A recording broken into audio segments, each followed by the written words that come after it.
heads up. Here's the McLaren stop. This is the leader now, Techno Autosports. John Webb was in that car, stayed in that car, and that was a pretty clean stop indeed.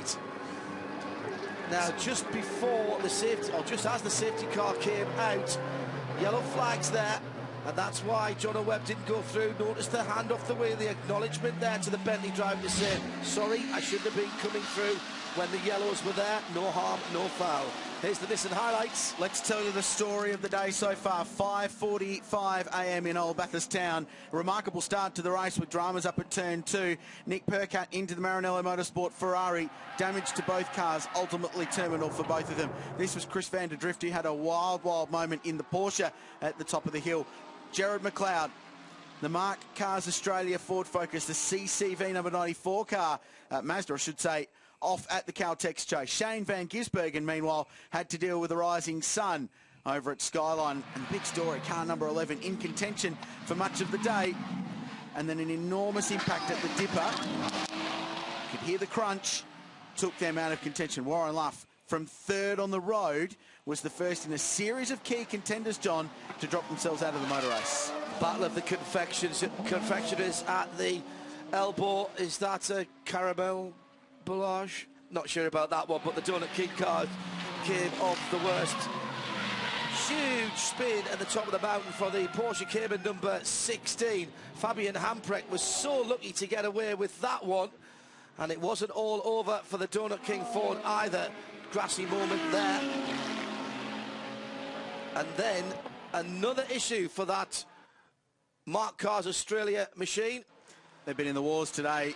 This was Tony Quinn just taking some evasive action. This was a key moment. Alvaro Parente, the Portuguese driver, factory McLaren start, could not get the car rolling, had to do a master reset, parked on the side of the road on pit straight, got it going again, but lost the lead because of it and dropped back. However, that car has rotated itself back towards the front of the field as it goes on. Traffic has been the underlying story of the day, and that same driver was pretty frustrated. Great work in the pits by the M Sport Bentley guys, mirroring the drivers out on the circuit. That put them in contention. Not so good down at Erebus, looking after two Mercedes-Benz.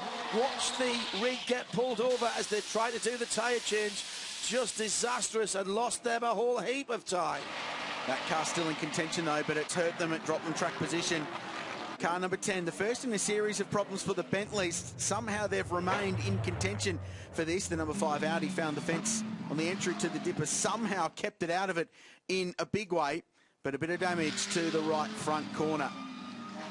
Vicious Rumour Racing had dramas. David Russell had to be very slow negotiating the Ferrari around the outside of the dipper, and that car would strike dramas a little bit later on. Traffic again, and once again, hands off the wheel from the 36 car. Erebus Motorsport desperately trying to keep themselves in contention. Massive 360 spin for Steve Owen it was. Luke Gilden, I think, in the number 32 car.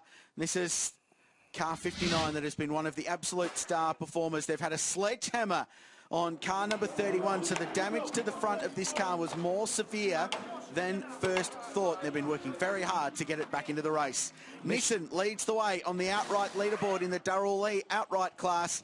McLaren and Bentley second and third, and it's a tyre war, John, as well at the front of the field. Yeah, pretty evenly split, isn't it, between Michelin and Pirelli for the top positions. Tony Quinn's car, the best of the AM class and the Darrell Lee Class A machinery. There.